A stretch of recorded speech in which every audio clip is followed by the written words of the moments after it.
Hi there, Leslie Sansone Williams here. Wanted to talk today about 5 ridiculous statements that have been made to me in the law firm. And also at the end, it's going to be an extra little bonus one. It's a piece of advice I'd like to give. Okay? So, number one, a paralegal told me it would take many, many years before I could morph into a paralegal position, that I'd have to really learn and it would take that long. Well, I got to tell you, I had just closed down a plant nursery I had owned for 4 years, and before that, I didn't know a lot about plants, but I became a master gardener and I took the course for free.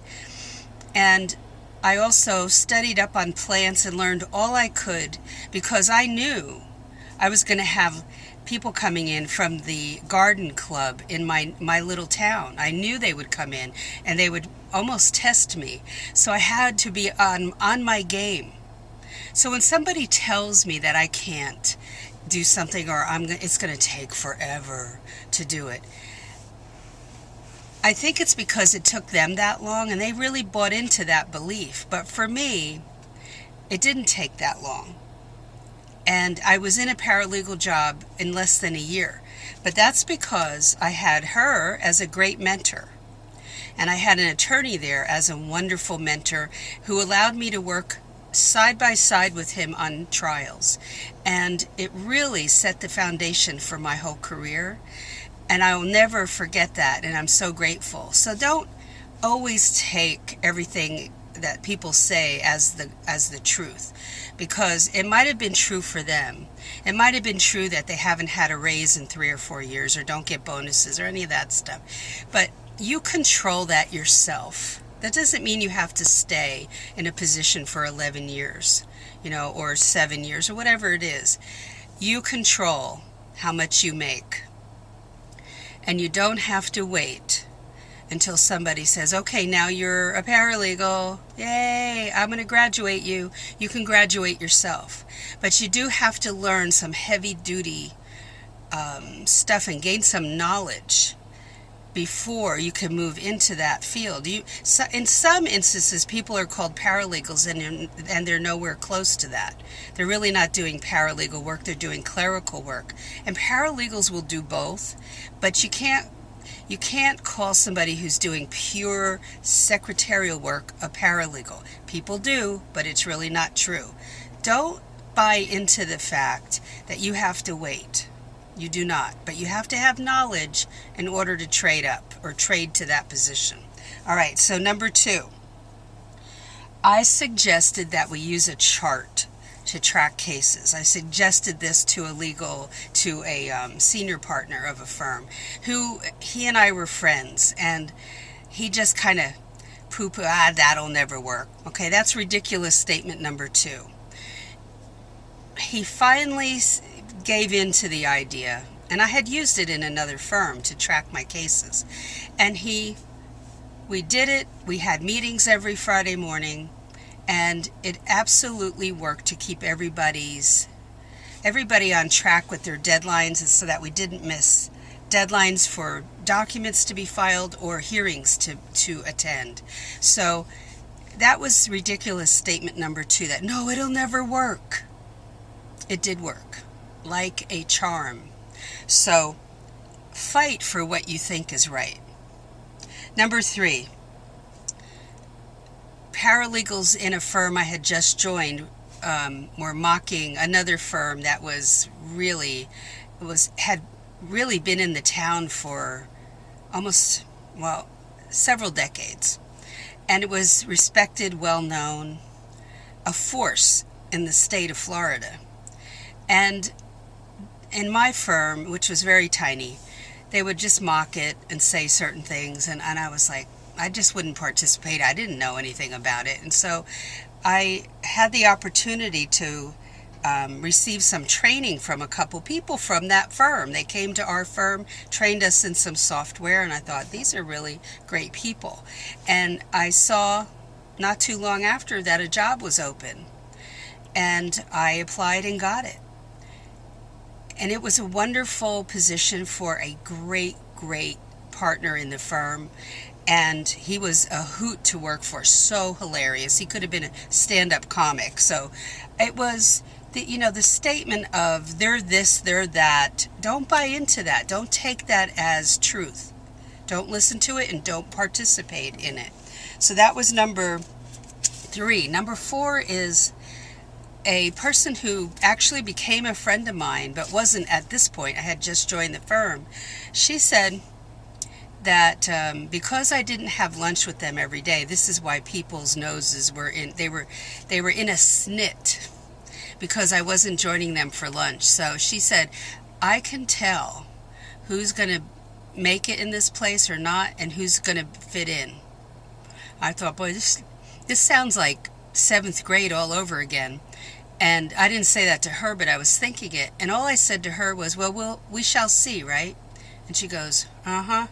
We became best buddies. So making stupid statements like that is out of line, but I just sucked it up and did my best. And then I found a place where I could talk to her about some things, and she laughed at my humor. And pretty soon the walls were tumbling down, and none of the barriers that were up initially were there anymore, and so everything was fine.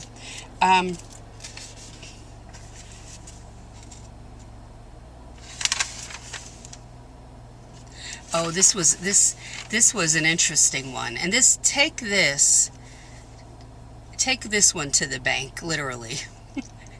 An attorney that I really liked working for said that my salary was too high, and I said, well, I can leave. And he's like, no. I said, well, listen to me. If this is like something that you can't afford, I can leave, and I'll go get another job, and then you can hire somebody for a lower pay and get less experience and all. And I was being honest because I don't want to be seen as somebody who has taken him for a ride, or, financially.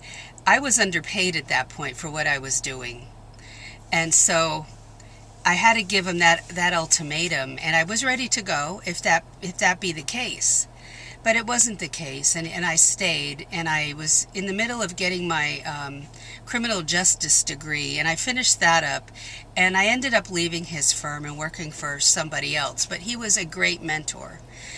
But the stupid statement is saying you're paid too much and I need to reduce your salary, when we had agreed on that salary, and he was having trouble bringing clients in. That's where that was coming in.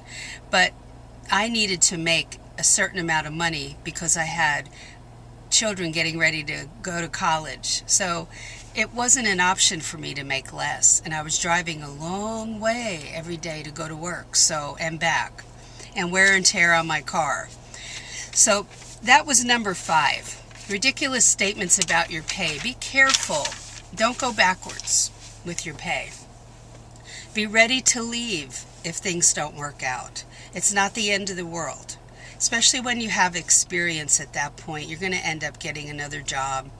And when you go on your interviews, the fact that the attorney couldn't pay you and wanted to reduce your salary, that doesn't harm you in the interview. So don't worry about that. Don't go backwards. Number 6 is the piece of advice I'm going to give you.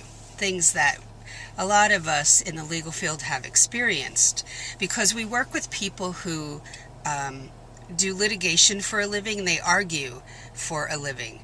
And so sometimes attorneys want to be argumentative in the workplace, and it depends on what that means. If it's a friendly debate over a topic, no problem.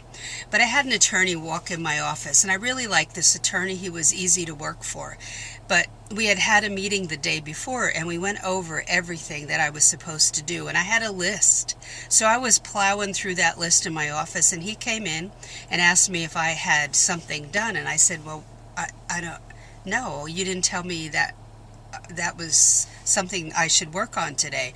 And he totally flipped out and screamed at the top of his lungs. And, the door's open. Everybody in the whole place could hear him.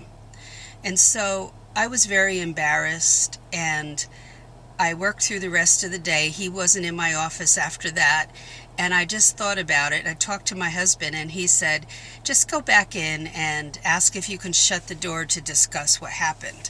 And so I did that. And when I asked him that, if I could shut the door to talk for a little bit, I could see he was like, not afraid, but he was like fearful of what I was going to say.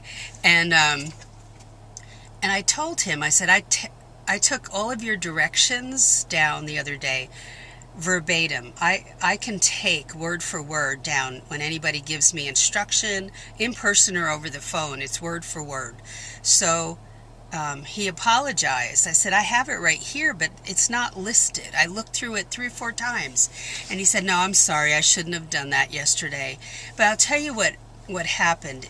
In my head, I wasn't ever going to go through that again. I know he apologized, but I felt that after being there for a while that I was unhappy with his behavior that day, and I was afraid it would happen again.